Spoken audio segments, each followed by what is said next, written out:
Vamos a empezar con el curso de literatura, ¿no? Curso que hoy nos toca desarrollar de manera bastante amplia.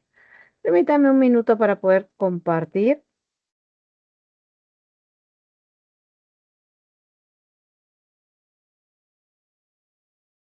Muy bien, estimados estudiantes, vamos a empezar entonces hablando el día de hoy un poquito de lo que es pues el siglo de oro, no el teatro, el siglo de oro español.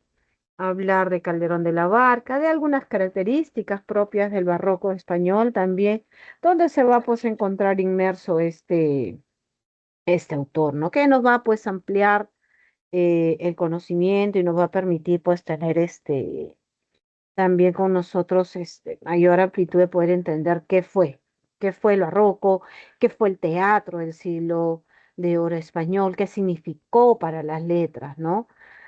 Partiendo pues de repasar que denominar siglo de oro, siglo, un solo siglo, es un poquito impreciso, ¿no? Porque recordemos que va del siglo XVI al siglo XVII, este periodo de excelencia literaria de las letras castellanas, ¿no? En Europa. Y sí es preciso decir de oro porque las letras alcanzan su máximo esplendor en nuestro idioma, ¿no? En lírica, en narrativa y en teatro, ¿no? Y hoy día justamente nos vamos a centrar en ese aspecto de teatro. ¿Qué fue, qué significó, cuáles fueron las características de ese periodo tan importante de lo que fue el teatro español? Para ello, pues, estimados estudiantes, vamos a repasar un poquito, ¿no? A ver un poquito los lo que fue pues este siglo de oro. Recordemos que el siglo de oro es porque es una etapa de esplendor cultural de España, ¿no? No solamente la parte de la literatura, la música, sino también sus dominios. Pues no todo España se extiende, como decía Carlos I, en mis tierras nunca se oculta el sol, ¿no? Porque acá estaba de día y estaba de noche, en España estaba de día y acá estábamos de noche, ¿no? Entonces, había pues esa amplitud de sus dominios y también pues las letras habían pues generado bastante expectativa, ¿no? Entonces, este teatro, como en el resto pues de Europa, su origen está ligado principalmente a las prácticas litúrgicas de la iglesia, ¿no? En este contexto pues se comienza a incluir en las misas los llamados iropos o breves cuentos dialogados que van a dar pues inicio a los dramas litúrgicos. Con el paso del tiempo, estos dramas van a estar compuestos exclusivamente en latín, donde también pues empiezan a ser escritos en lenguas vulgares. En España, propiamente dicho, su difusión se da por el territorio de Cataluña principalmente, ¿no? Entonces, dependiendo también esto del tema que se iba tratando en estas representaciones. De esta tradición data más o menos a un tiempo bastante antiguo, ¿no? Conservando el español, tenemos el auto de los Reyes Magos, que van a ser uno de los primeros autos sacramentales conocidos, ¿no? Que van a ir dando inicio pues a este teatro. Más o menos eso se da en el siglo XII. Entre los siglos XIII y XIV aproximadamente, estos dramas litúrgicos poco a poco se van independizando. ¿Eso qué quiere decir? Que ya no van a formar parte de las misas, ¿no? E incluso van a ser totalmente separados y van a empezarse a ser unificados a las afueras de las iglesias, principalmente en los atrios. Los atrios son los que hoy en día llamamos el patio de la iglesia, ¿no? Esos espacios amplios donde después de misa generalmente salimos y estamos un rato y conversando, dialogando, saludando al Padre, ¿no? Esos son los atrios. Entonces ahí era donde se representaban los temas siempre religiosos, no se mantenían, pero deja de emplearse de repente el español y empieza, el latín, perdón, y empieza a usarse más el español. Entonces va evolucionando. Su finalidad principal era la de evangelizar al pueblo, ¿no? Era el evangelizar al pueblo, ¿no? Es por ello que estamos frente a los llamados dramas religiosos, nuestra tradición consolidada y sofisticada ya para el siglo XV, ¿no? Mientras tanto, en la corte se va desarrollando de manera paralela, ¿no? Una tradición, ¿no? La tradición de lo burlesco, donde van a aparecer pues esos espectáculos teatrales, ¿no? Llamados, que van a plasmar pues momentos tradicionales, ¿no? Que se van pues a entrecursar con las representaciones religiosas. Entonces, así se van creando poco a poco esas tramas y los cuales se van a ir desarrollando. Ya para, se podría decir, el siglo XVI aproximadamente, ya nos estamos acercando al siglo XVII, se van a pues dar estas representaciones ya al aire libre y en determinadas festividades de la iglesia, ¿no?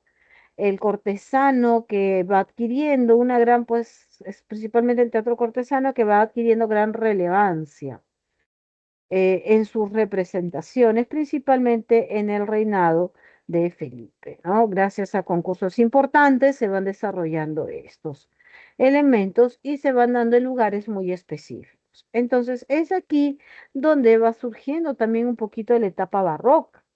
Recordemos que la etapa barroca va a ser esa corriente artística que se expresó en todas las órdenes del arte de la época, en la literatura, en la pintura, en la música, en la arquitectura, etcétera, ¿no? Entonces, tenemos acá, estimados estudiantes, que las principales, pues, características de este periodo, haciendo un pequeño repasito, es que va a destacar un estilo bastante recargado y retorcido, no un retorcimiento formal, donde de repente por ahí como que lo que se va a trabajar, lo que se va a dar pues en este aspecto literario es un lenguaje bastante trabajado. Por ejemplo, en literatura se va a utilizar mucho la metáfora y el hipérbolo. Y en el arte, por ejemplo, los gráficos van a ser muy, muy recargados. Esta tendencia va a evidenciar pues un gran dinamismo que equivale pues a la inestabilidad de la cultura, ¿no? Entonces va a emplear contrastes como vida-muerte, realidad-ficción, locura-cordura, etcétera, ¿no?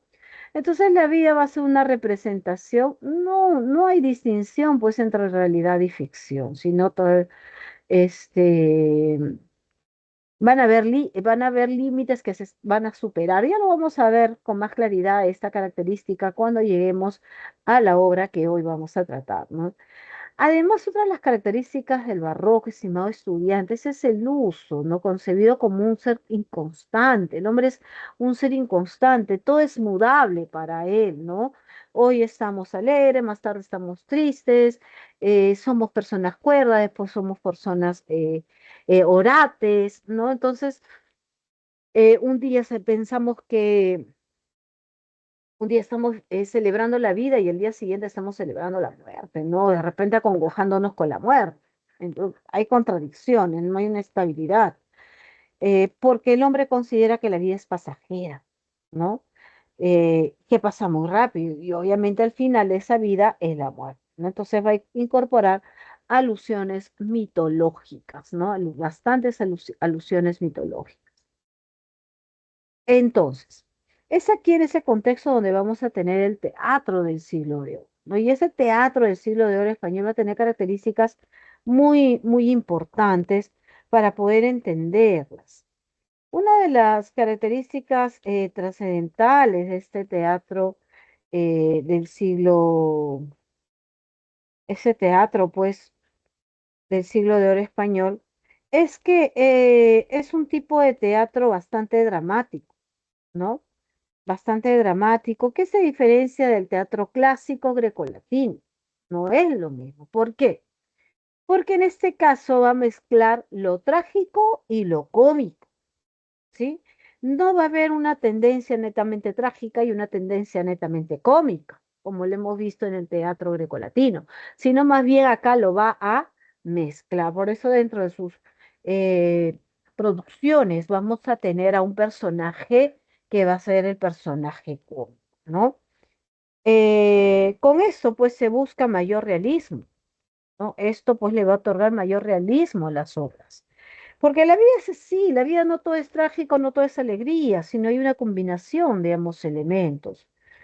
Y esto obviamente va a hacer que el espectador tenga mayor deleite, que se siente identificado, que de alguna manera u otra vea que su vida, su día a día, su devenir se está poniendo pues a vista de él, ¿no?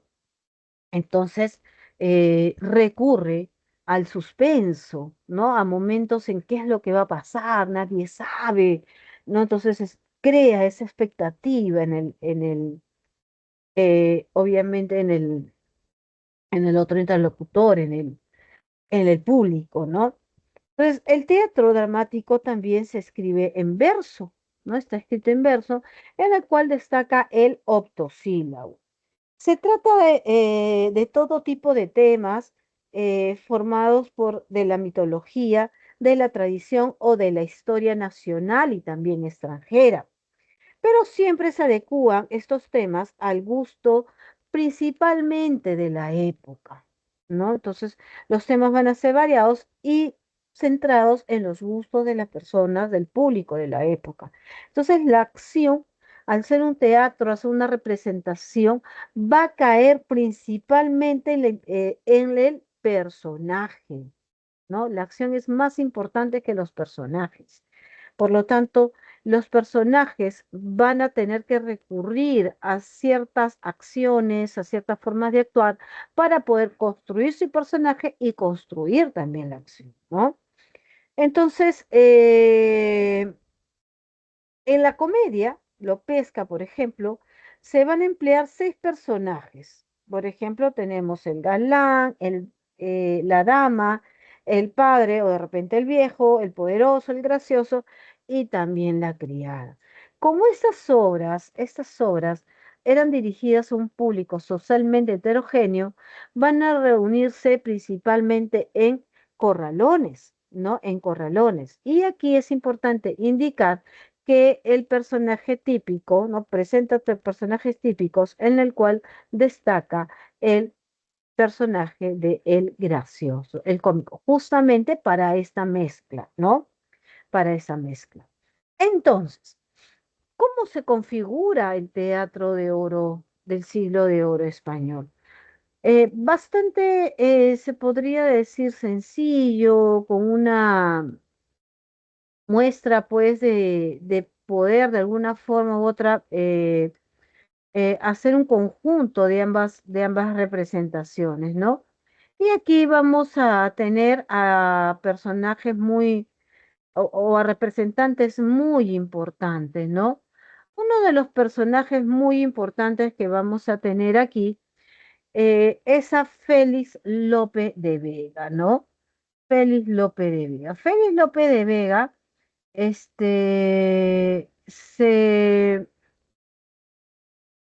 se representa a la tendencia popular. ¿Por qué? Porque sus historias, lo que él toma, tienen justamente esos elementos. Él incluye en sus dramas al personaje español del pueblo. Sus dramas están ambientados en España, pero no en la España de clase social alta, sino, o no solamente en la España de clase social alta. Él, de verdad que utiliza muy pocos, sino que sus personajes son de clase social media o baja, ¿no?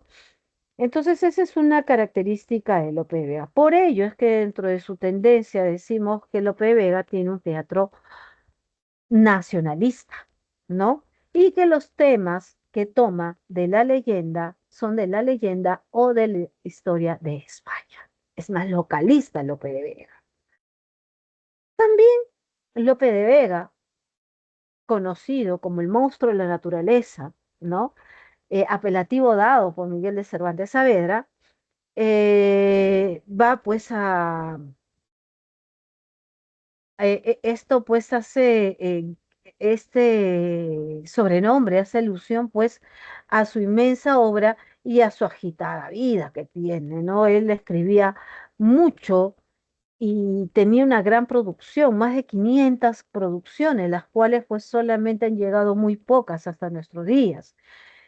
Y su fama era tal y su vida tan agitada tanto, ¿no? Y su escritura era tan rica, tan prolífica, tan creativa, tan innovadora, ¿no? Que trasciende pues las fronteras, ¿no? Trasciende el océano, ¿no? Llegando hasta acá, hasta América su fama, originando pues que una escritora peruana, ¿no? Procedente de Huánuco, de León de Huánuco, como dice la carta, transmita esa admiración hacia él, ¿no? Sobre la cual este personaje lleva por sobrenombre o seudónimo Amarils, ¿no? Para que vean el impacto que tenía en esa época Félix Lope de Vega, que trasciende pues el océano. Por lo tanto, entonces, al ser un teatro nacionalista, a tomar temas de la leyenda y la historia de España, sus teatros es popular, ¿no? Es netamente popular. Por otro lado, tenemos a Pedro Calderón de la Barca, que tiene una tendencia más cortesana. Por lo tanto, su forma de escribir tiene mayor lirismo, hay una pulcritud formal a la hora de escribir y también técnica. Dentro de sus obras se caracteriza principalmente no tanto por la popularidad, sino por el espíritu reflexivo y filosófico que trata de plasmar ante sus obras. Por lo tanto, tiene una tendencia a la idealización y también a lo alegórico, ¿no? Entonces vamos a tener acá a Pedro Calderón de la Barca. ¿Quién fue Pedro Calderón de la Barca? Pedro, él nace en Madrid en el año de 1600 y fallece en 1680, ¿no? Pedro Calderón de la Barca, ¿no? Él falleció en la ciudad que lo vio nacer, es decir, también en Madrid. Como nosotros sabemos, estudió en el Colegio Imperial de los Jesuitas. Allí aprendió gramática, griego, latín y también teología. Siguió sus estudios en la Universidad de Alcalá de Henares y también en la Universidad de Salamanca, donde comienza pues su interés por la literatura. Sin embargo, decide pues llevar inicialmente una vida militar, combinando con cierta bohemia y desorden, ¿no? En su propia vida. Ya para 1625, nuevamente en la corte decide pues hacer una carrera más de dramaturgo y obtiene el primer gran triunfo con la obra La Dama Duende. Se convirtió así en el mejor dramaturgo de la corte de Felipe IV y ocupó pues el lugar dejado hasta ese momento por Lope de Vega tras su muerte. Es nombrado caballero de la Orden de Santiago y años después, como nosotros sabemos, ingresa como terciario a la Orden de San Francisco. Hablar un poquito, es todo ello que es considerado el mayor representante del teatro barroco de tendencia cortesana del siglo de oro español. Es autor de 120 comedias. Y hablar de su obra es hablar de dos estilos de Calderón de la Barca, dos estilos sumamente marcados. El primero de ellos, el primer estilo, ¿no? Calderón pues empieza a partir de ello, este, ¿no? Calderón pues ordena y condensa pues el difuso teatro de Lopesco que influye en él. Elimina pues lo accesorio y concreta la acción en torno a un tema central y estiliza las zonas del realismo costumbrista. lo cual se observa en sus comedias de capa y espada, ¿no? Entonces, por ahí tenemos eh, esa perspectiva, ¿no? Entonces, él busca diferenciarse de Lope de Vega, ¿no? Busca diferenciarse de Lope de Vega. ¿A través de qué? A través, pues, eh, eliminar lo accesorio, ¿no? Concretarse en la acción que va a ir o va a apuntar hacia un tema. El segundo estilo es un estilo ya más de madurez, que se pretende que inicie aproximadamente en el año 1635, donde va a dar mayor preponderancia a lo ideológico y a lo escenográfico, ¿no? Adquiere mayor, pues, relevancia estos dos elementos.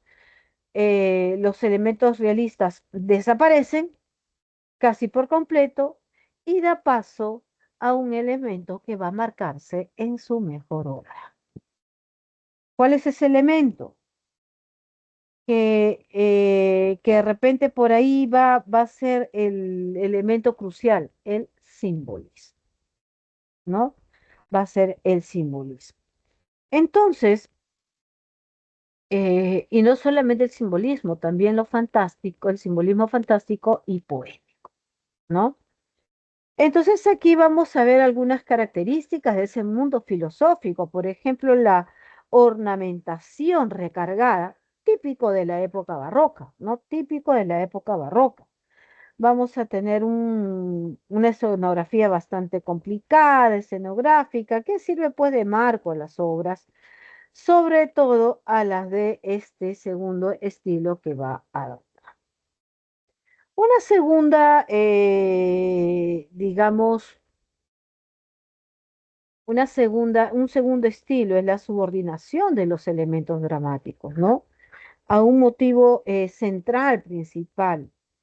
Entonces, ¿qué es lo que vamos a tener aquí? En esta propuesta va el dar una esquematización de su obra bastante estilizada, por ejemplo, ¿no? Una ordenación simétrica y correlativa de los personajes, ¿no?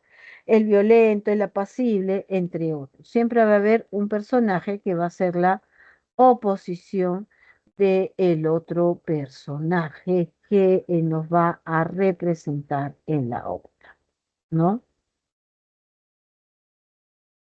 Entonces, vamos a tener también la abundancia de metáforas, aún como sentido hiperbólico, ¿no? Aún como sentido hiperbólico.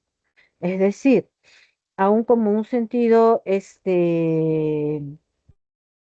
desordenado, que no cumple con la estructura sintáctica, ¿no? Lo que se presenta.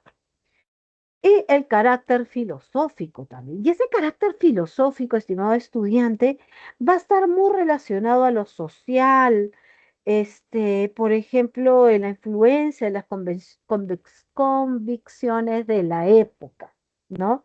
Especialmente es tema del honor. Calderón de la Barca dice, uno de los elementos, porque no es el más importante, él considera otro, más adelante lo vamos a mencionar, que tiene el hombre es su propio honor. Y nosotros tenemos que trabajar sobre ese honor de los hombres, ¿no? El moral, que va a ser otro de los aspectos de la propuesta ideológica de Calderón de la Barca, ¿no? Donde va a adoptar el punto de vista del estoicismo, esa calma, esa tranquilidad, y también de la tradición cristiana, esa vida en obediencia, esa vida de sanación, esa vida pues de modelo, ejemplo de las normas sociales para evitarnos pues situaciones que nos puedan contrarrestar con el valor más importante del hombre, ¿no?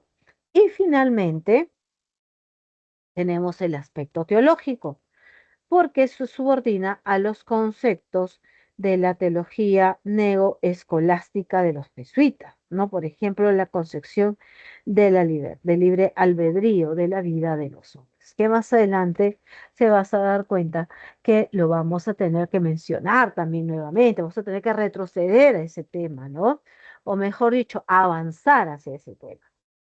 La doctrina, pues, que él establece es una doctrina tomista. ¿Qué quiere decir esta doctrina tomista? Que eh,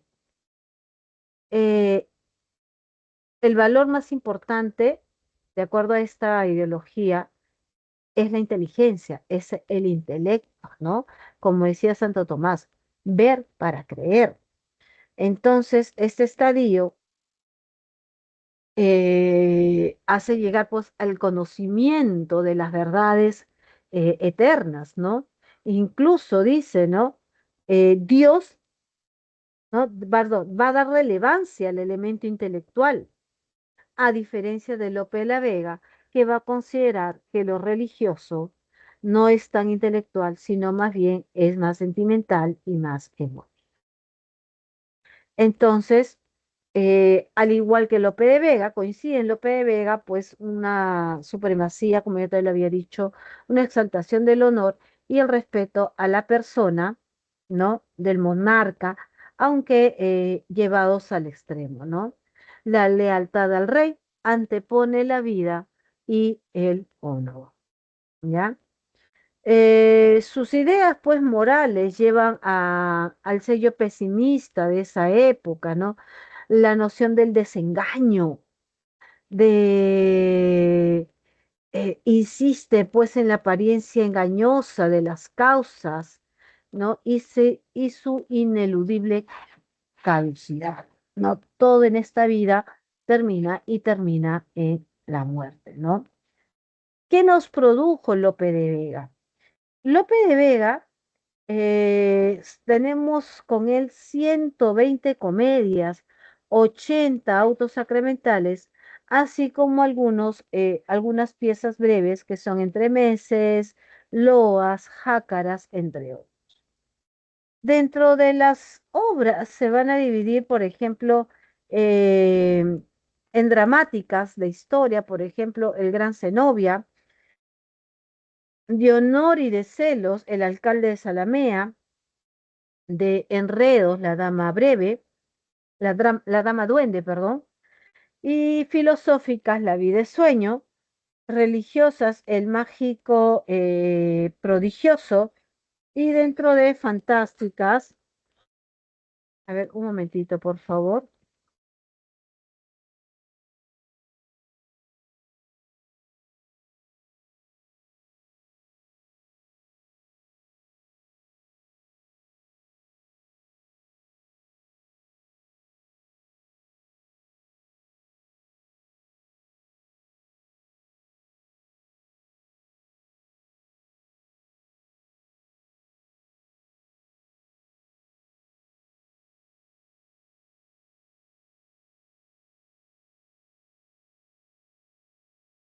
Bien, ya, disculpen, chicos. Bien, entonces, tenemos en ese aspecto, algunas obras religiosas como El Mágico Prodigioso y fantásticas y mitológicos como La Hija del Aire y la estatua de Prometeo. Él bastante prolífico es en su escritura. Pero de toda esa proliferación de obras que tenemos de él, destaca una muy importante. Su drama filosófico, La vida es sueño. Drama cuyo género, ¿no? Ya lo estoy diciendo, es de género dramático de especie drama filosófico. Va a estar escrito en versos octosílabos con una rima consonante, ¿bien?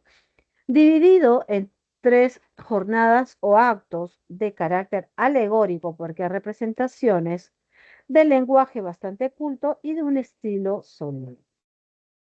Los rasgos que vamos a ver aquí en esta obra, estos rasgos socioculturales, está pues ambientada en Polonia, ¿no? Y los personajes, estos personajes son nobles.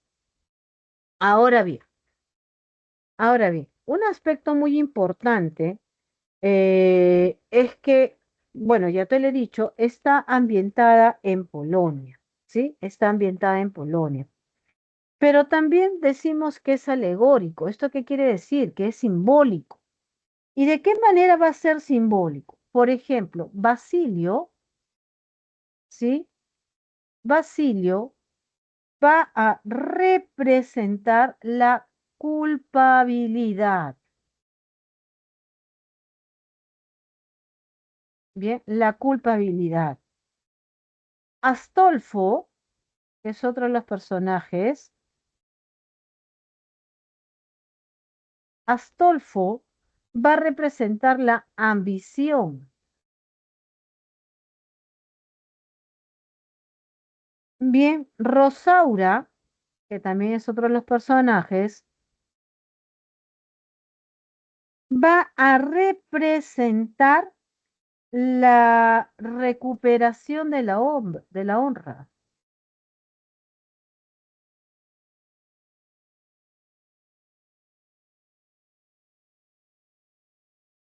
Clarín va a representar el personaje gracioso, el cómico.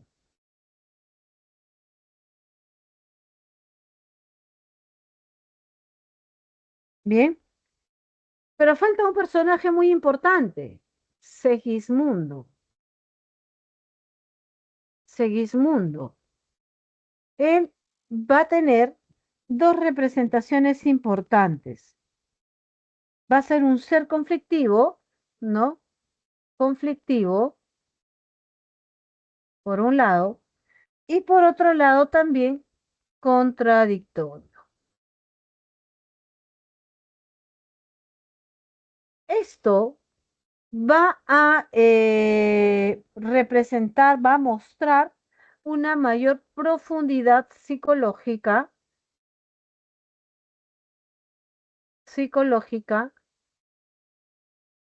del personaje principal, ¿sí?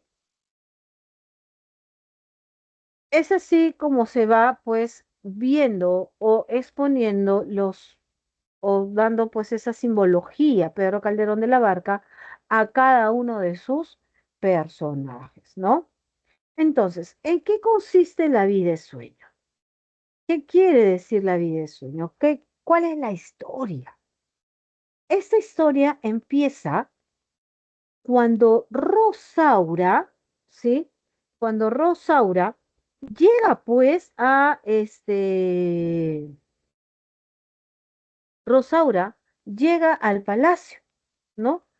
Llega a Polonia con su criado Clarín, ¿no? Llegan los dos en busca de Astolfo, del duque Astolfo. ¿Para qué? Para vengarse. ¿Por qué se va a vengar? Porque Astolfo la había deshonrado. Entonces llegan a la torre y ahí escuchan los lamentos de Segismundo. ¿Y qué lamentos escucha? Lo siguiente, mira, mira los lamentos que logra escuchar de este personaje. ¡Ay, mísero de mí! ¡Ay, infelice!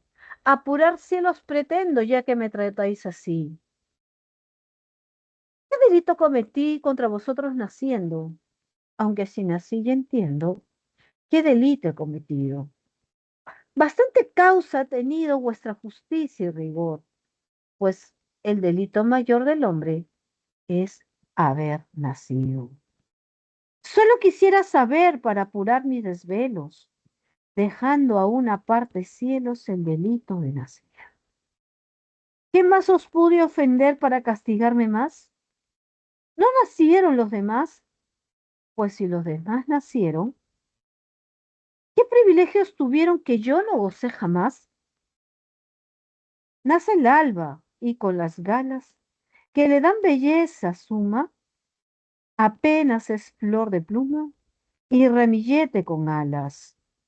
Cuando las etéreas alas corta con velocidad, negándose a la piedad del nido que deja en calma. Y teniendo yo más alma, tengo menos libertad. Nace el bruto y con la piel que dibujan manchas bellas, apenas signos es que de estrellas, gracias al docto pincel. Cuando atrevida y cruel la humana necesidad le enseña a tener curiosidad, monstruo de su laberinto, y yo, con menor instinto, tengo menos libertad, o mejor instinto, perdón, tengo menos libertad. Nace el pez que no respira, aborto de ovas y lamas, y apenas bajé el de escamas, sobre las ondas se mira, cuando en todas partes gira, midiendo la inmensidad de tanta capacidad, cómo le da el cetro frío, y yo con más albedrío tengo menos libertad. Nace el arroyo, culebra de entre de flores, se desata, y apenas sierpe de plata, entre las flores se quiebra, cuando músico celebra de los celos la piedad que le dan a la majestad. Y cuando abierto de su vida, y teniendo yo más vida, tengo menos libertad, en llegando a esta pasión, un volcán, un etna hecho, quisiera sacar del pecho pedazos del corazón. ¿Qué ley, justicia o razón? Negar a los hombres sabe privilegio tan suave, excepción tan principal, que Dios le ha dado a un cristal, un pez, a un bruto y a un ave. ¿Mm? Esta es la queja que escucha Rosaura, ¿no? Entonces, Rosaura y Clarín van a escuchar pues este destino tan desgraciado de este hombre, que esta reflexión de ese destino desgraciado de este hombre, quien a pesar de su conciencia tiene menos libertad que un ave, menos libertad que un pez, que un bruto, que un río, ¿no? Entonces, su sentencia pues es desgarradora.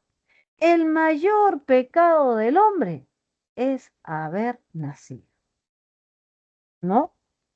Entonces, observa, Segismundo, a los recién llegados, y debido a que siempre ha vivido en la torre, no solamente apresado, sino también encadenado, ¿no? No tiene educación, ¿no? Nadie le dio con educación, salvo Clotaldo, que era pues quien lo cuidaba.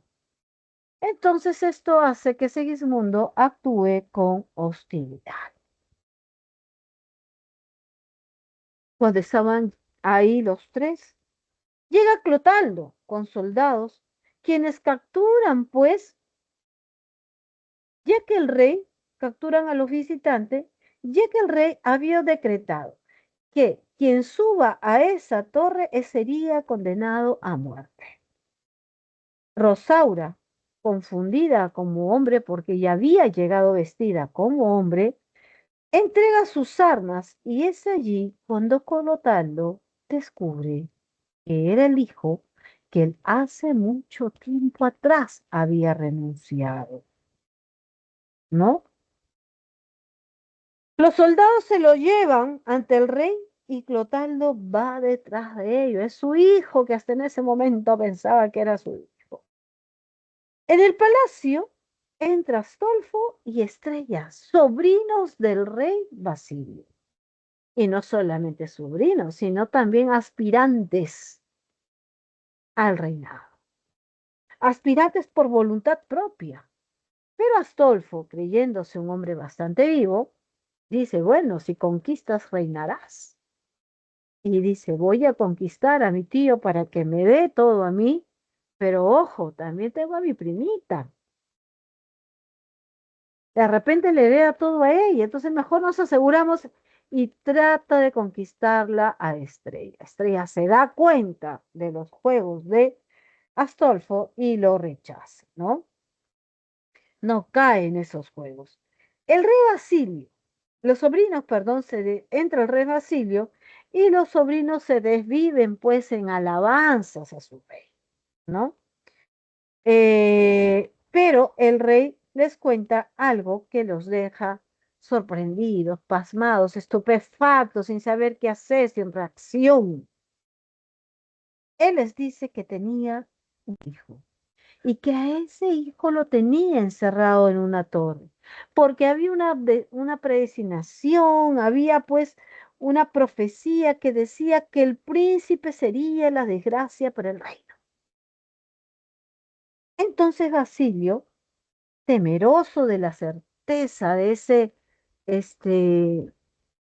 de ese presagio, le pide a Clotaldo que lleve a Segismundo a la corte. Entonces, Clotaldo, bueno, los sobrinos, pues, cuando se enteran de esto, fingen cierta tranquilidad, cierto apoyo al rey, ¿no? Entonces, es ahí donde Basilio le pide, pues, a Clotaldo que traiga a su hijo. Este lo narcotiza a Segismundo y lo lleva ante el rey, ¿no? Este, esta acción, ¿no? Del rey hace pues que derogues la norma de matar a quien estuviera pues ahí en esa torre. Entonces Rosaura se salvó, ¿no? Y es colocada como dama de estrella de la prima, ¿no? Entonces, pasa de que cuando ya descubren quién era, Astolfo reconoce pues a Rosaura, ¿no? Mientras tanto, Segismundo es narcotizado y llevado al palacio. Al despertar, está en una hermosa habitación. El rey y Clotaldo le cuentan la verdad a y Segismundo, pues que no había sido educado para la vida cortesana, actúa de manera bárbara y amenazando a todos.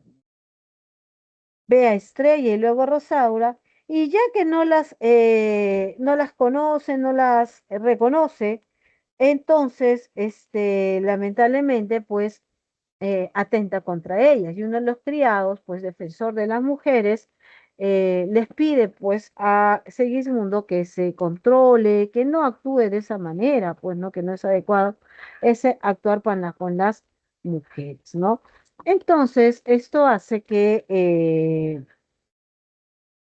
estimados estudiantes, que Segismundo se moleste y coja pues al criado y lamentablemente lo arroja por la ventana, ¿no? Eh, es ahí donde Astolfo lo reprende y decide pues intervenir. Pero el rey les pide calma, les pide tranquilidad a todos, ¿no? Que no se genere más violencia, ¿no?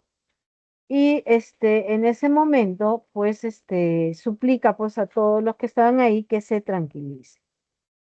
Pero el hijo lo amenaza y se marcha. El padre entonces, al ver esta reacción de Segismundo, interpreta pues de que bueno, lo que se pensaba pues sí va a cumplirse, ¿no? Sí va a cumplirse. Entonces dice, no, lamentablemente pues no va a funcionar con él esa situación, ¿no? Entonces mejor lo retornamos, ¿no? Lo regresamos. No lo regresan al pobre Segismundo a a la celda, ¿no? Lo que implica que Astolfo sería el verdadero, eh, el el dueño, ¿no? El rey. Entonces, cuando lo regresa, Segismundo despierta otra vez en su celda y Clotaldo lo convence de lo que él ha vivido, pues era simplemente un sueño, que no era realidad, ¿no? Era un sueño. Y es ahí, pues, donde Segismundo dice lo siguiente. Es verdad, pues reprimamos esta fiera condición, esta furia, esta ambición. Por si alguna vez soñamos, y si haremos, pues estamos en un mundo tan singular, que el vivir solo es soñar, y la experiencia me enseña que el hombre que vive sueña, y lo que hasta despertar sueña el rey que es rey, y vive con ese engaño mundano, disponiendo y gobernando, Y este aplauso que recibe, prestado en el viento, escribe.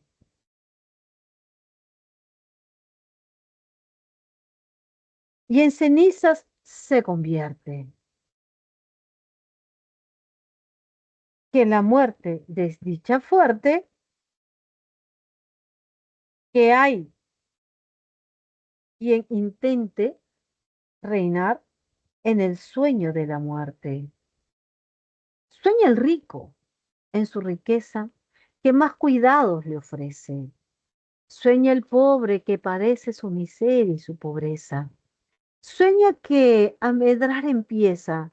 Sueña el que afana y pretende. Sueña el que agravia y ofende. Y en el mundo, en conclusión, todos sueñan lo que son, aunque ninguno lo entiende.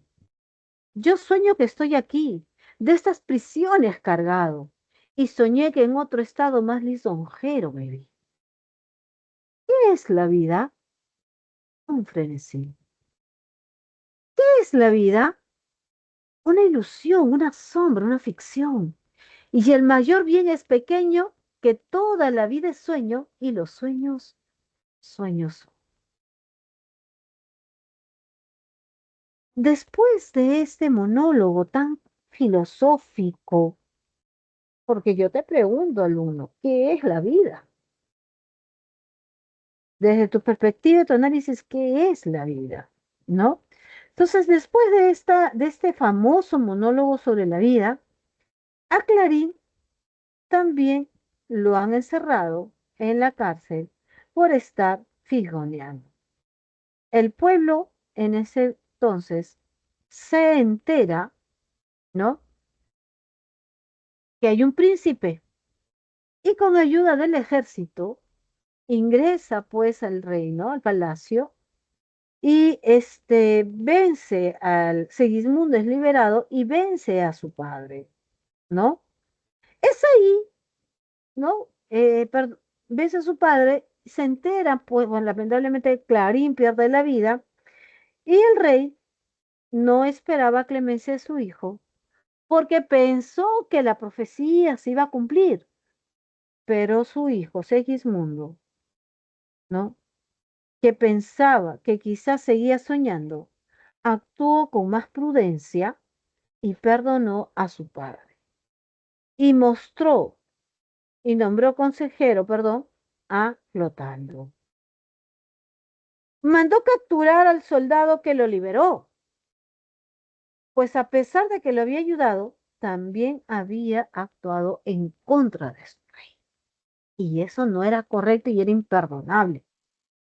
Además ordenó a Astolfo que se casara con Rosaura para que resarciera el honor de esta, ¿no?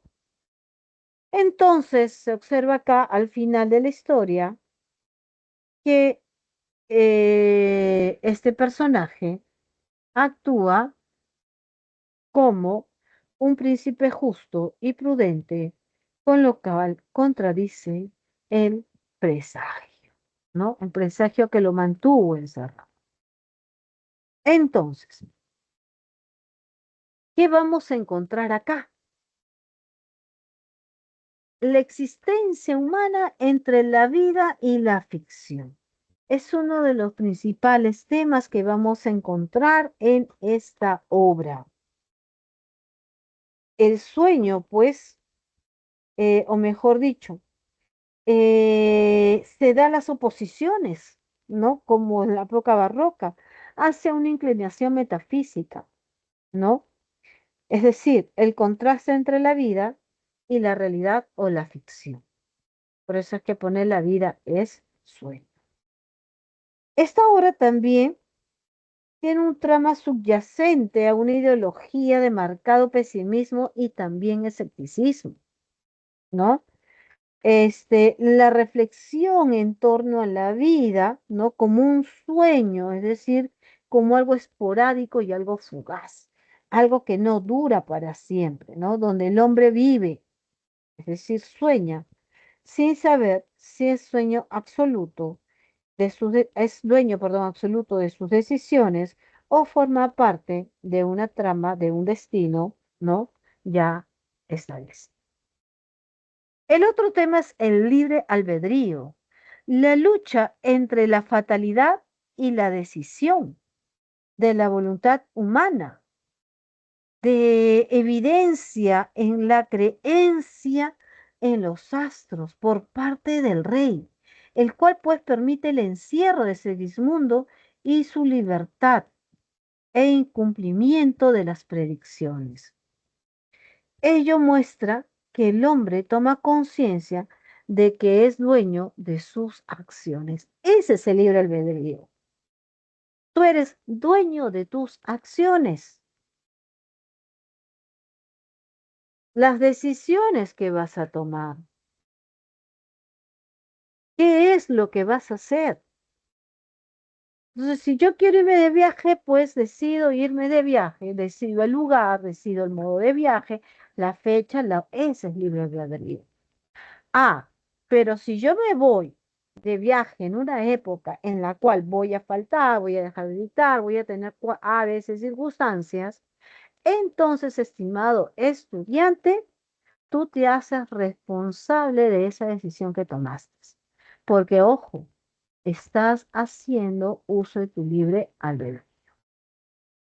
Tomas una decisión, asume las consecuencias de esa decisión. Otro de los temas que tenemos ahí es la predestinación, ¿no? ¿Qué quiere decir con ello? Que bueno, lamentablemente pues se fue cerrado. ¿Por qué? Porque el padre decía que había un oráculo, un presagio, que su hijo pues lo iba a, iba a ser pues el destrozo de su reinado, lo cual no fue así, ¿no?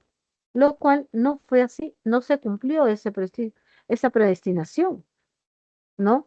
Por lo tanto, nosotros somos eh, esa, ese, ese presagio, pues, ¿no?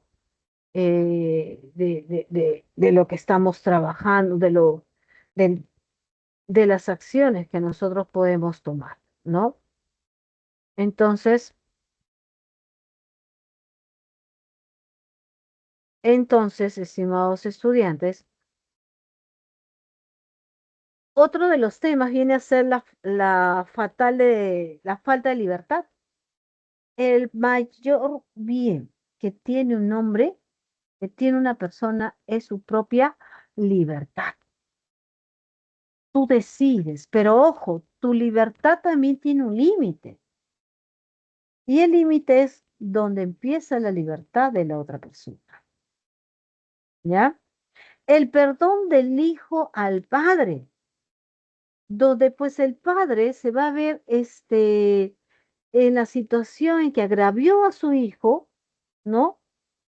Que no lo trató correctamente y pues el hijo, el padre va a pensar, ya se cumplió la predestinación, todo ello, pero el hijo, ¿qué hace? Lo honra, lo perdona. Y las luchas cortesanas por el poder, plasmada en la visión. Otro elemento que me estaba olvidando en decir, estimado estudiante, con respecto al tema principal, existencia humana entre la vida y la ficción, es que muchas veces nosotros no sabemos ese límite de lo que es la realidad y lo que es la ficción. Por ejemplo, algo que pasa, bueno, lo voy a tratar de actualizar el ejemplo, espero que no, que me salga bien.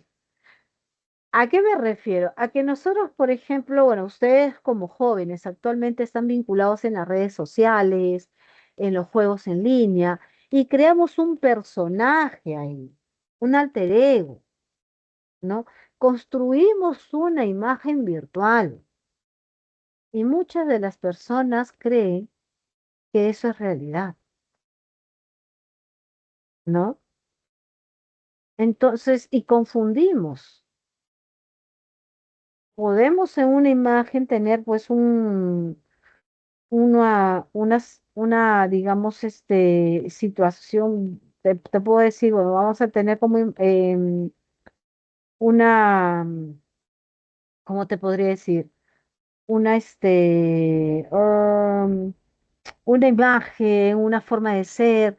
a través de las redes sociales, que somos muy bailarines o que cantamos muy bonito, pero es autotune o Photoshop, y creemos que nosotros hacemos ello, ¿no? Y cuando ya nos enfrentamos a la realidad, vemos que no es así. Entonces, ¿dónde está el límite de la realidad y dónde está el límite de la ficción? De esto trata la obra, ¿no? De esto nos habla La vida de sueño. ¿Cuál es el límite entre lo que es la vida, lo que es la realidad y lo que es la ficción? Lo confundimos, por eso es que él titula La vida es sueño, ¿no? Porque cada vez que tú vives sueñas y esos sueños crees que es la realidad, ¿no? Muy bien.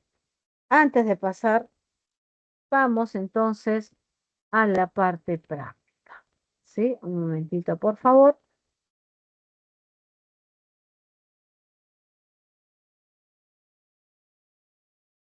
Estamos en la semana 6.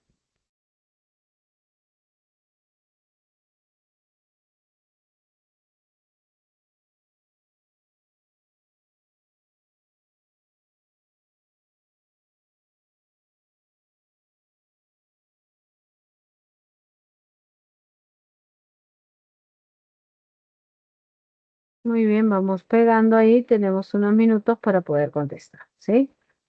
A ver, unos minutos.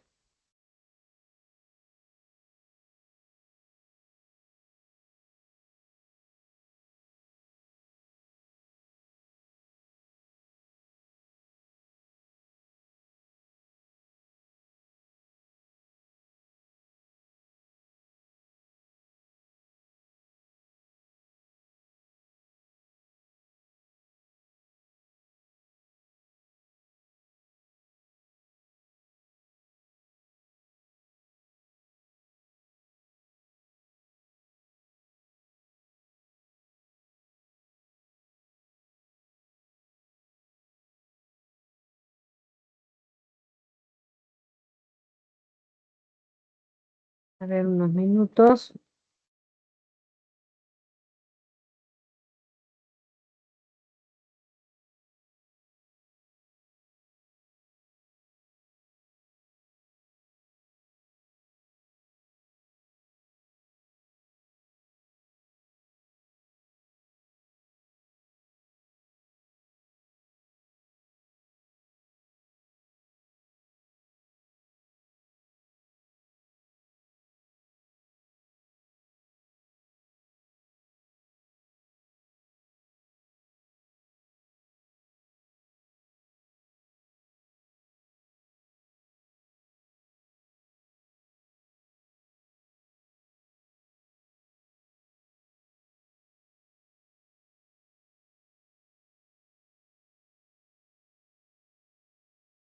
A ver,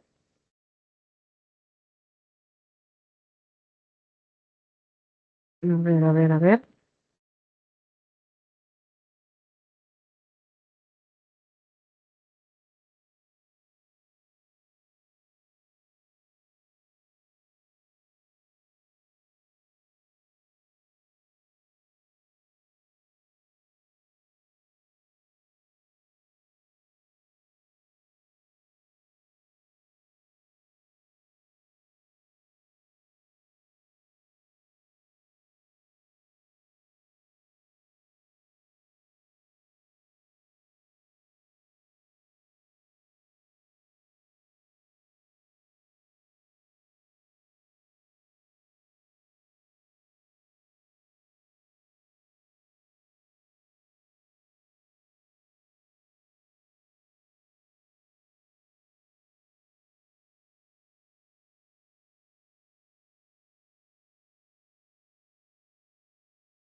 Muy bien, vamos a ver.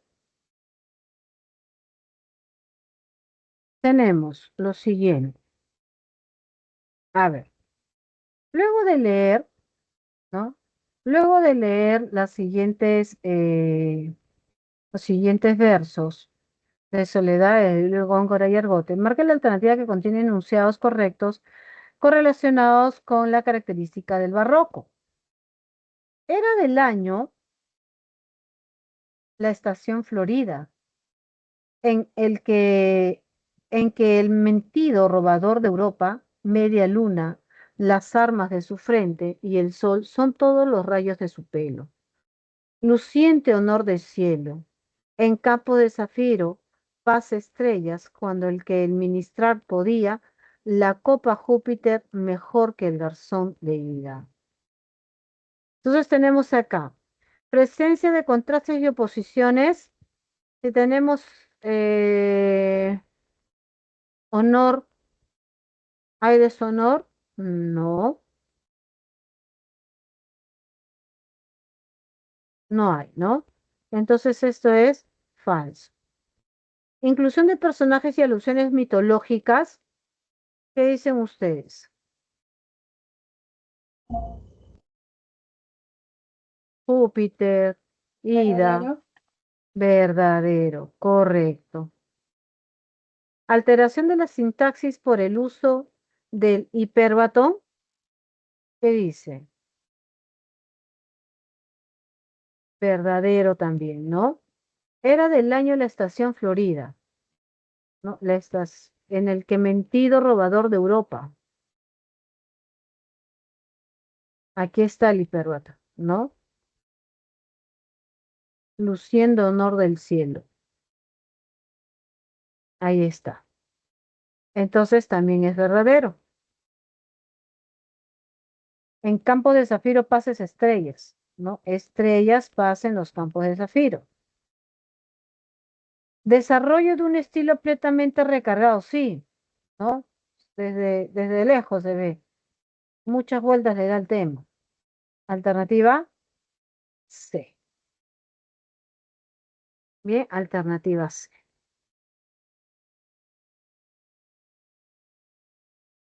A ver, siguiente pregunta. Vamos a leerla. Un minuto y luego la respondemos.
A ver, vamos.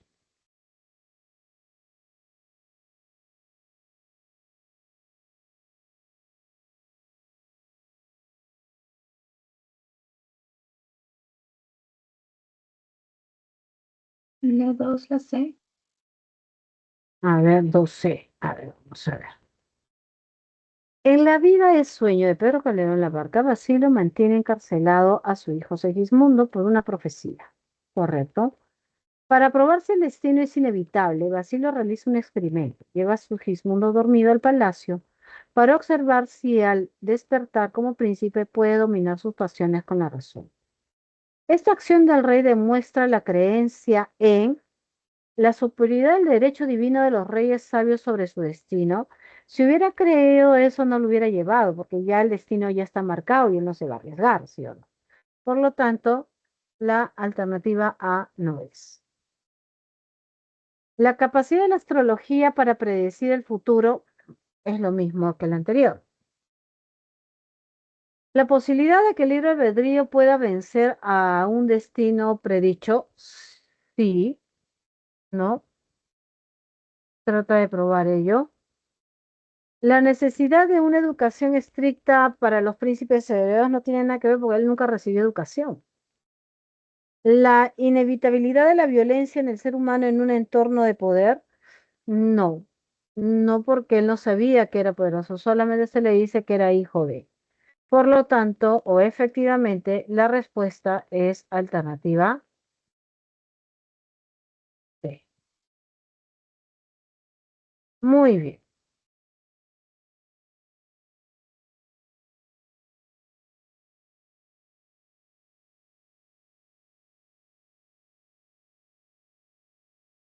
En el teatro cortesano barroco, como en La vida es sueño de Pedro Calderón de la Barca, es común que los personajes expresen pensamientos profundos sobre la vida y el destino. ¿Cuál es el propósito de estas reflexiones dentro de la estructura de la obra?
¿Mm?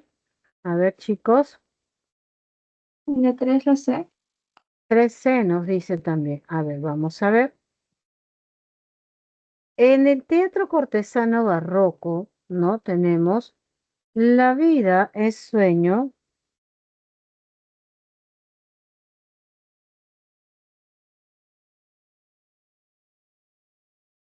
A ver, en el teatro cortesano barroco, como en La vida es sueño de Pedro Calderón de la Barca, es común que los personajes expresen pensamientos profundos sobre la vida y el destino.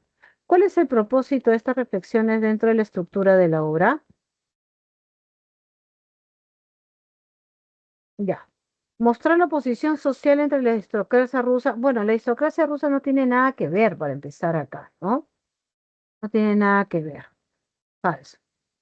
Profundizar el análisis psicológico de los personajes cortesanos.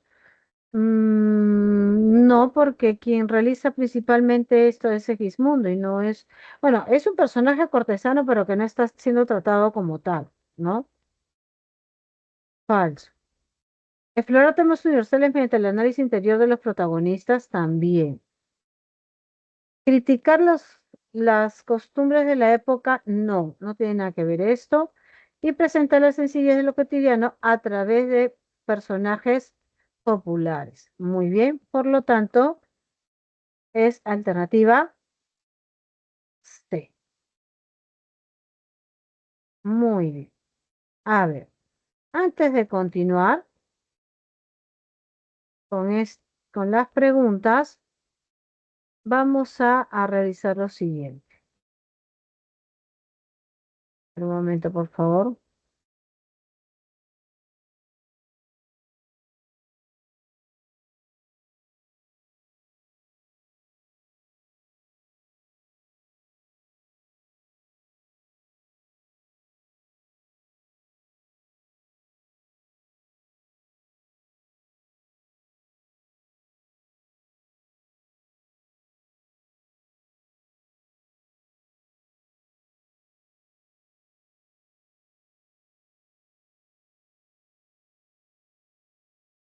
Un momentito, por favor.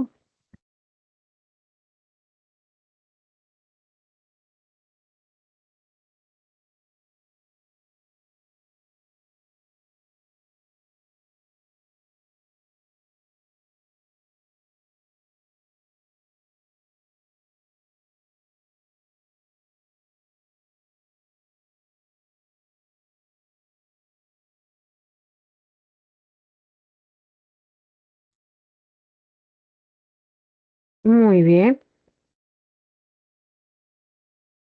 muy bien, muy bien, muy bien, muy bien.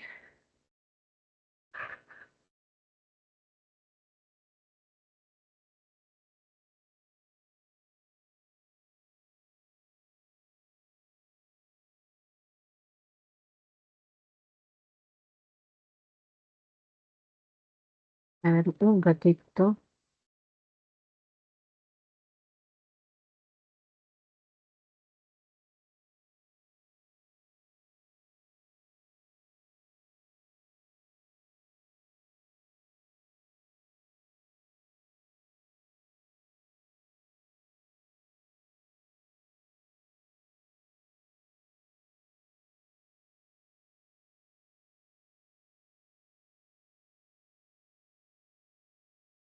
Muy bien, entonces, ¿para dónde estamos? Acá. Ah, ya. Algo que quería compartirles a ustedes. Aquí estamos. Este de acá. A ver, chicos.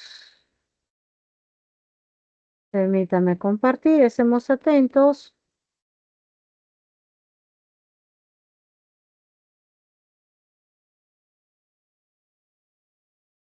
Muy bien, chicos. Prepárate para unirte.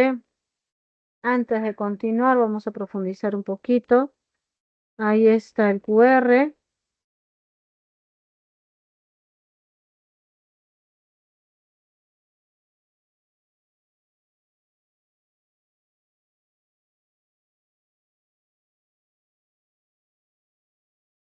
¿Puede pasar el link también, profesora? Sí, sí, voy a pasarlo a través del chat, ¿ya?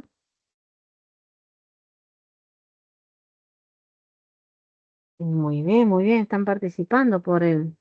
Ahí está. Facilito, sencillo, para ver cómo estamos manejando la historia.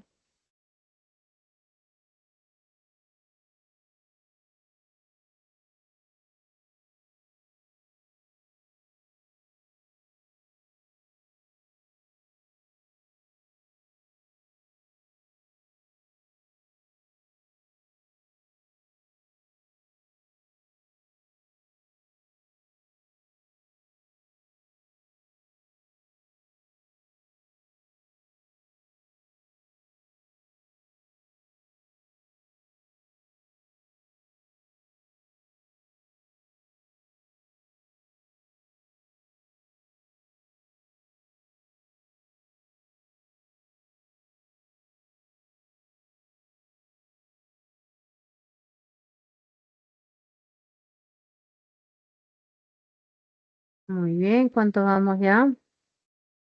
Muy bien, chicos.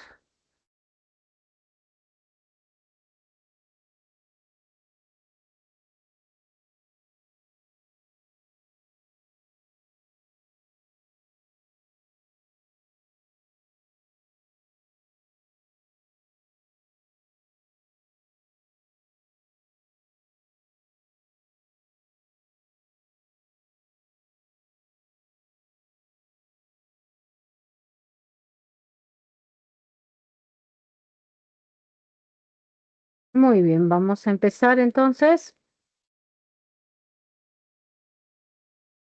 Vamos a empezar. A ver, chicos, los que no por el chat también pueden pasar su respuesta. La vida es sueño.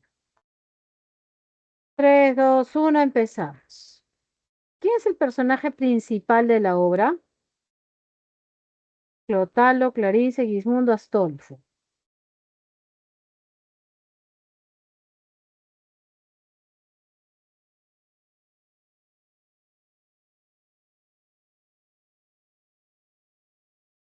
Muy bien, ojos cerrados, Segismundo. En todo el momento hemos estado hablando de él, ¿no? Muy bien, Brigitte. Excelente. Empezamos suavecito. ¿Dónde transcurren los hechos principalmente? En Italia, en Francia, en España, en Polonia.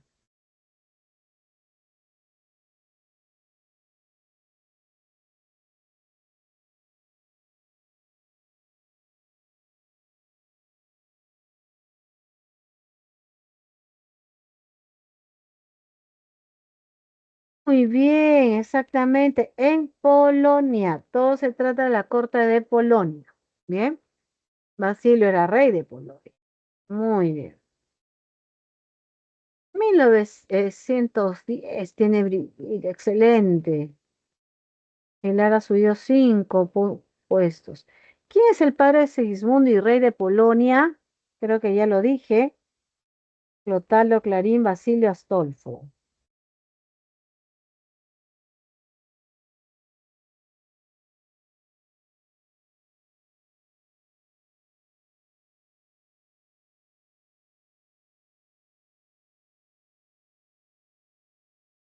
Muy bien, Basilio. Profesor, ¿y quién era Astolfo? Astolfo era primo de Segismundo que ambicionaba pues el trono, ¿no? Y andaba detrás de Basilio para que lo convierta en heredero. Pero también había otra prima de nombre Estrella. Los dos ambicionaban el poder de Basilio. Incluso Astolfo pretendió pues seducir a su prima para poder asegurarse sí o sí el trono, ¿no? Sí o sí el trono. Y Astolfo también había, pues, de alguna manera u otra, deshonrado a Rosaura, ¿no? Por eso es que Rosaura llega para cobrarse venganza de él.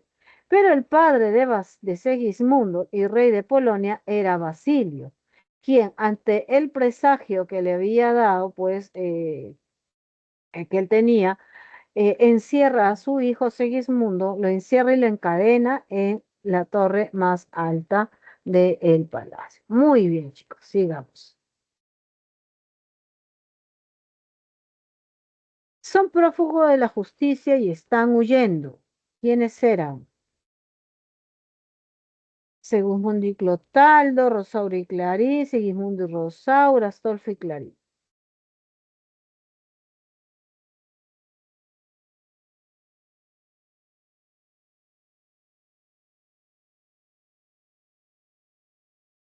Rosaura y Clarín.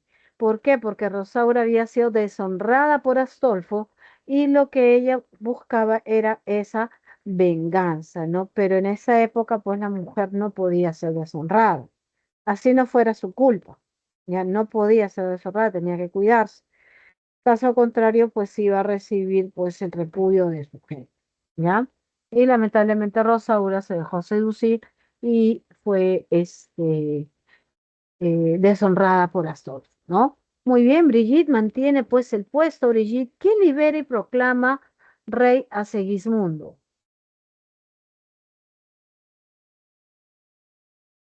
Rosaura y Clarín, el pueblo, su padre escapa y se autoproclama.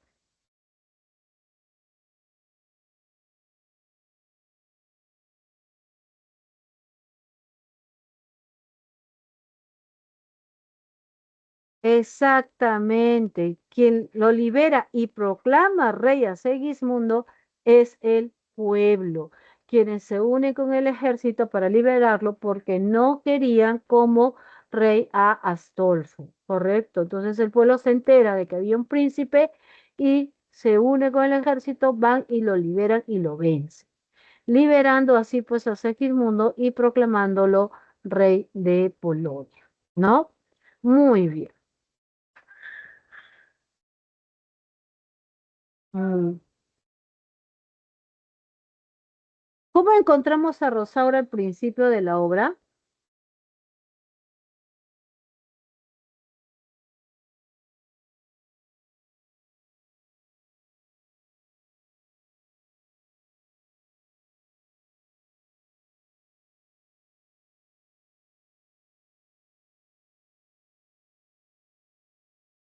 Muy bien, disfrazada de hombre. Ella se presenta disfrazada de hombre, ¿por qué? Porque al buscar venganza no podía ir como mujer. Recordemos que en esa época las mujeres socialmente no eran consideradas, ¿no? Eran hechas a un lado, personas sin importancia y cosas así, ¿no? Solamente tenía un destino que era ser madre, cuidar los hijos, estar en casa, limpiar y punto, ¿no? Entonces ella para buscar venganza se disfraza de hombre, ¿no?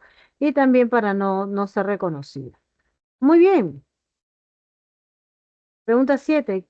¿Quién es el guarda de Segismundo en la torre?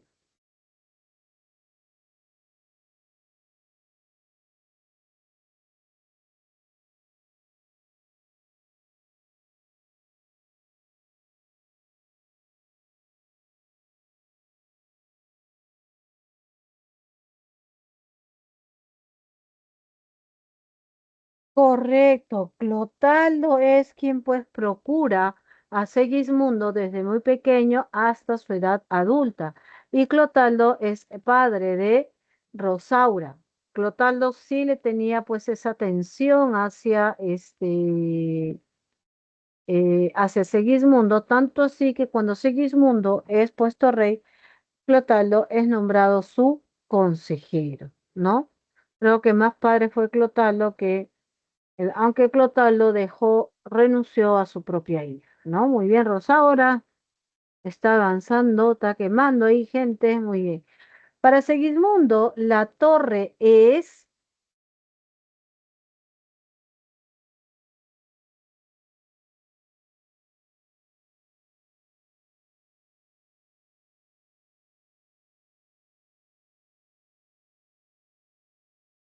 cuna y sepulcro, no una cárcel, porque él recuerda que desde muy pequeño es llevado allá. Prácticamente él no tiene conciencia o nunca ha conocido este, pues otro hogar que no sea el lugar donde estaba. Bien, y sepulcro porque él preveía que iba a morir ahí, ¿no? Y ahí se estaba acabando sus días, ¿no? Ahí se estaban acabando sus días. No lo considera una cárcel, ya nunca lo ve como una cárcel porque era el único lugar que él conocía. Ya, de repente para los externos sí es considerado una cárcel, pero para él, para el mismo personaje, no, porque él desde muy pequeño, casi bebé, es llevado pues a esa torre, ¿ya? Muy bien, Brigitte, no se movieron. ¿Cómo actúa Segismundo la primera vez que se encuentra libre? Es tiránico, mata a su padre, se suicida, es bueno. Ojo, la primera vez que se encuentra libre. Es tiránico, maltrata a las dos mujeres y encima el soldado que sale en defensa de las mujeres lo coge y lo avienta por la ventana, ¿no? Luego amenaza a su padre y a los que están presentes y se retira. Muy bien.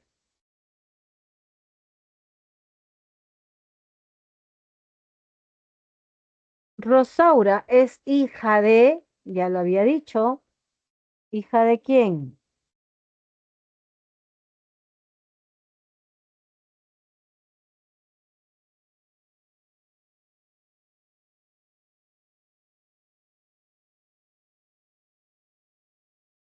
De Clotaldo. Muy bien, es hijo de Clotaldo. Correcto, chicas. Es una hija que él tuvo, bueno, cuando él se fue, cuando Clotaldo se va, no sabía si iba a ser varón o mujer y le deja de regalo su espada, ¿no? Entonces, nace mujer y la madre le hereda la espada a su hija, ¿no? Y es ahí donde se da cuenta quién es.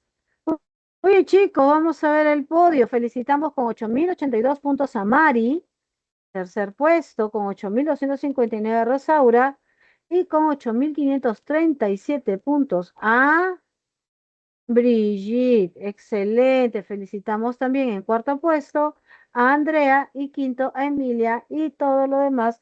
Gracias por su participación. Ahora, muy bien, chicos. Ahora sí, vamos a regresar a las preguntas. Vamos a regresar a las preguntas que tenemos planificado. Segismundo nos dice por ahí. Muy bien, vamos a compartir un ratito. Voy a apagar, si no la musiquita me va a estar resonando en los oídos. Y ahora, ahora sí vamos a compartir. Muy bien. Nos habíamos quedado pues en la pregunta número 3. Vamos a la pregunta número 4, que es un poquito larga, así que me vas a esperar unos minutos.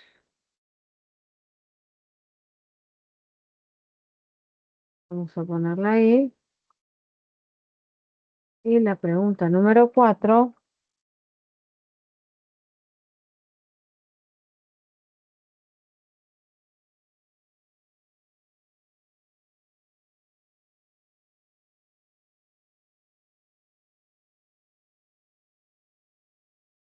Muy bien, ahí está, chicos. Tenemos un minuto.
Muy bien, chicos. A ver un ratito.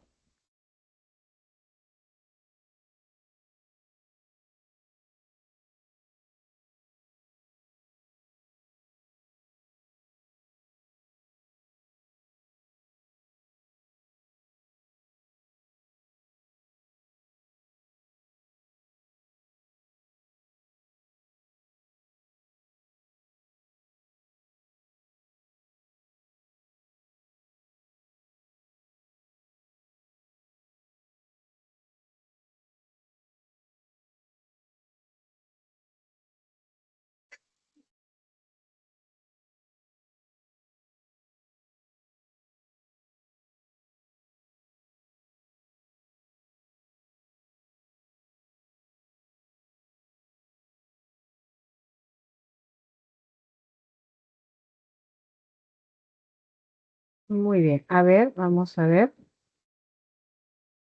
Tenemos. A ver, tenemos. Ay, misero de mí, ay, perdón. Ay, misero de mí, ay, infelices, apurar si los pretendo, ya que me tratáis así. ¿Qué delito cometí contra vosotros naciendo, aunque si nací ya entiendo qué delito he cometido? Bastante causa tenía vuestra justicia y rigor, pues el delito mayor del hombre es haber nacido. Solo quisiera saber para apurar mis desvelos, dejando de una parte de cielos el delito de nacer. ¿Qué mazo pude ofender para castigarme más? ¿No nacieron los demás? Bueno, en el famoso monólogo de Segismundo, en el primer acto, Ay, mísero de mí, ay, infelices, se centra principalmente en, nos dice por ahí, un análisis político de la injusticia o su encarcelamiento de niño. No menciona que sea desde niño, ¿no? Nunca menciona que fue de niño. Nosotros lo sabemos porque más adelante lo habla, pero no lo dice, ¿no? Entonces es falso.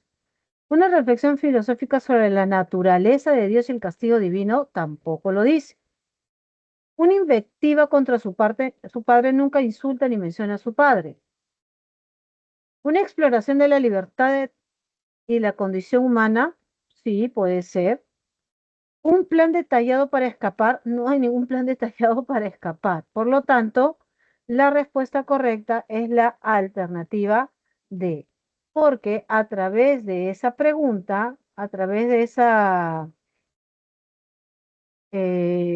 se podría decir, de ese elemento que nosotros estamos analizando, observamos que en el monólogo se medita, el monólogo pues, existencial de meditación de Segismundo se pregunta por qué su libertad le ha sido negada.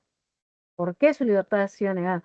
La compara pues con el ave, con el bruto, con el pez, que gozan obviamente de una libertad a la que él está vedado, ¿no? Por lo tanto, cuestionan así las leyes naturales y sociales de la vida, ¿no? Entonces,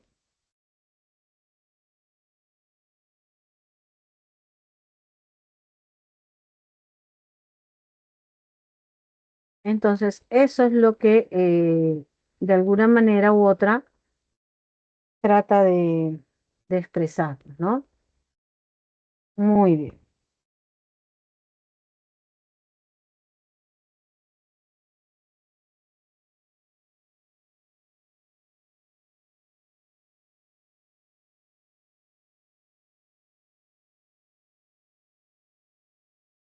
muy bien. Entonces, siguiente pregunta. Sí.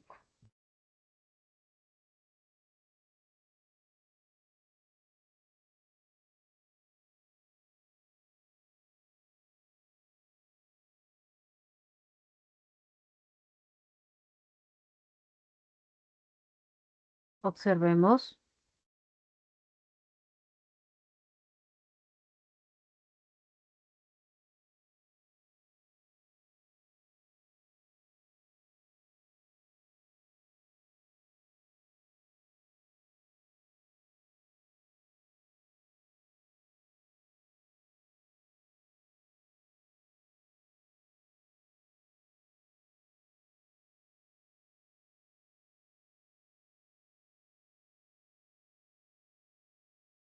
Ok.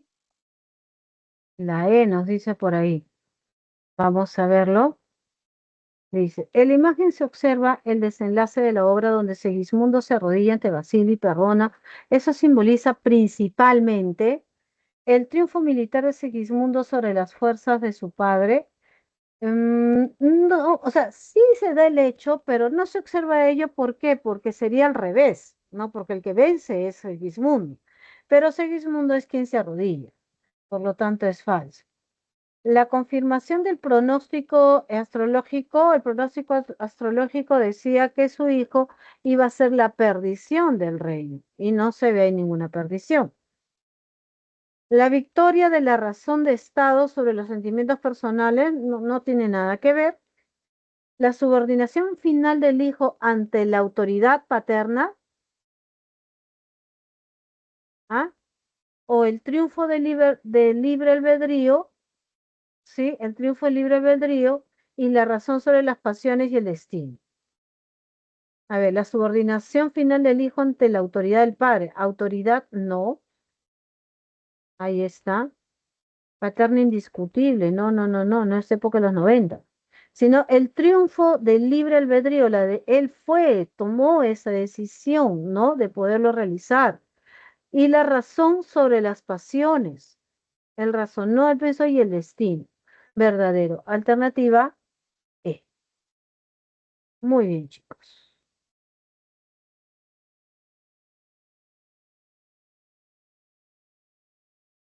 Muy bien, pregunta 6 ahora.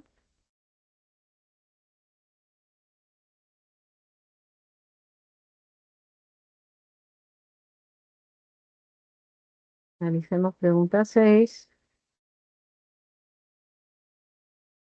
Analicemos pregunta C porque la 7 es un poquito más extensa.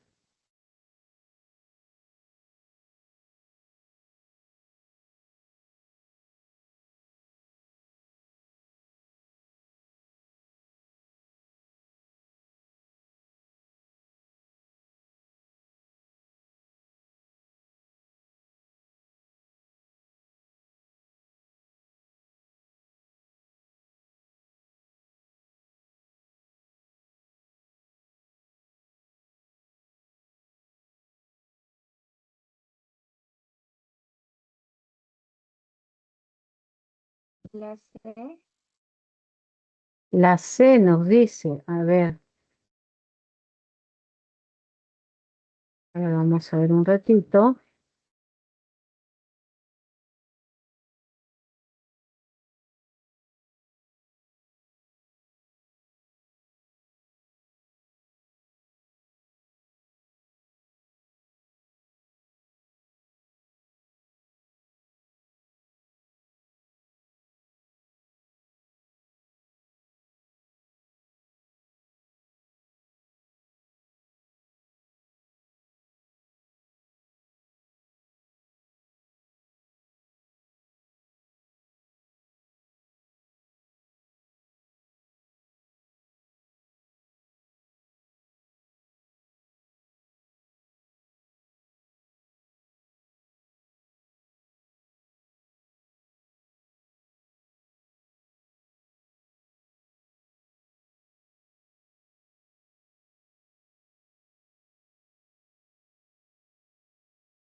Muy bien, a ver un ratito. Nos dicen por ahí, nos dicen por ahí, a ver, alternativa C, ¿no? Alternativa C. Sí. A ver, el teatro calderoniano presenta una profundidad filosófica en la vida de sueño. El conflicto entre Basilio y Sigismundo puede interpretarse como la necesidad de utilizar tramoyas complejas para cambiar el escenario, no. Una estructura dramática basada en 5 actos en lugar de solo tres, no. El uso de la alegoría para reflexionar sobre el poder y la realidad, ya. La integración de números musicales no lo dice. Propósito exclusivo de glorificar la figura del monarca tampoco lo dice. Entonces sería alternativa C, el uso de la alegoría, ¿no? Basilio, que significa la culpabilidad, Astolfo, la ambición, etcétera, ¿no? Entonces sobre ello se va a basar. Muy bien, chicos. Pregunta 7.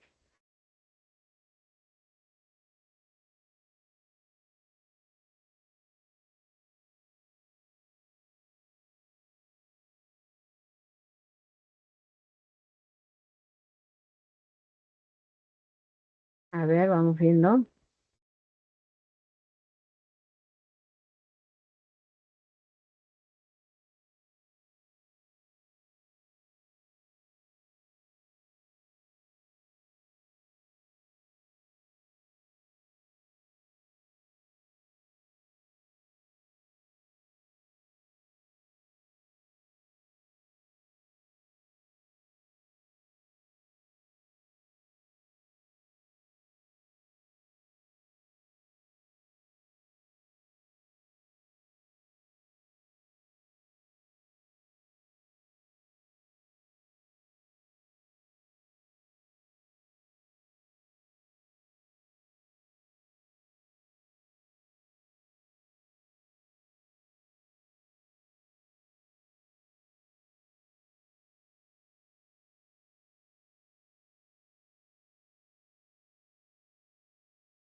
Profesora, en los comentarios dicen que la C y la B, pero yo digo que la C.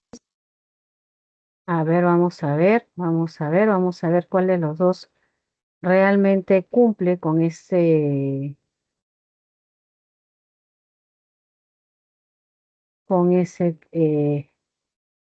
se podría decir, pregunta, ¿no? A ver, un momentito, por favor.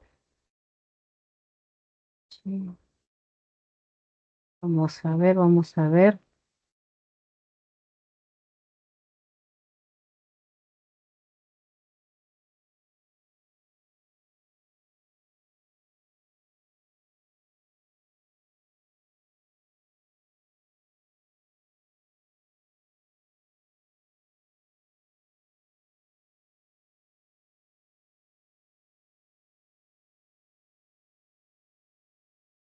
Un ratito, chicos.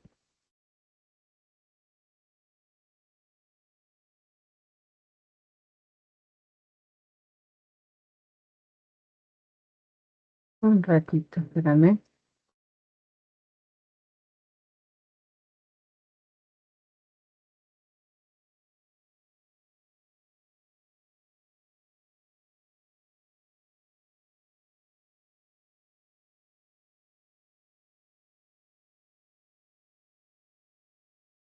Muy bien,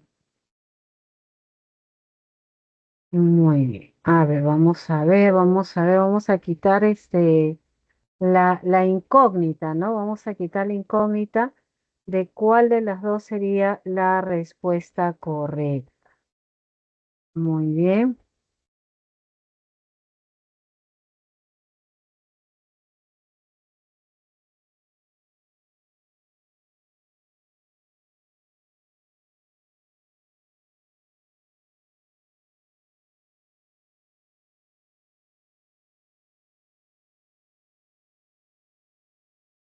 muy bien. A ver, vamos acá.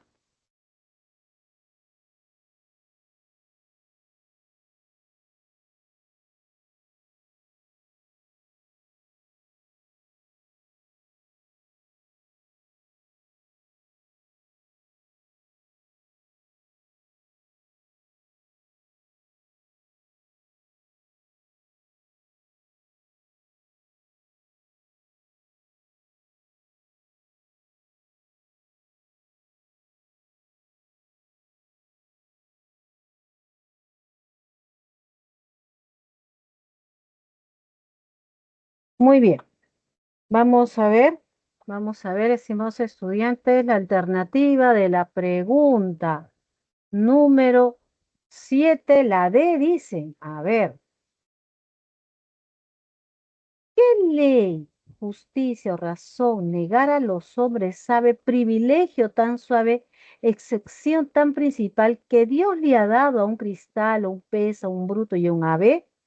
¿Cuál es el tema? Nos dicen acá. ¿Cuál es el tema que se infiere de los versos citados de la comedia La vida es sueño de Pedro Calderón de la Barca? Aquí se está preguntando quién es el que da las órdenes, ¿no? ¿No? Segimundo no reclama su derecho a elegir, sino que se queja de que hasta los seres irracionales tienen derecho. Dios le ha concedido a la naturaleza el privilegio tan suave, ¿no? Lo que a él, por su naturaleza o destino, le ha sido negado por libertad. Por lo tanto, el tema que se está hablando ahí es el tema de la predestinación. Eso es lo que él se está dejando, ¿no? La predestinación. Bien, chicos, muy bien. Calmadamente, vamos a ver la última pregunta. ¿Listo?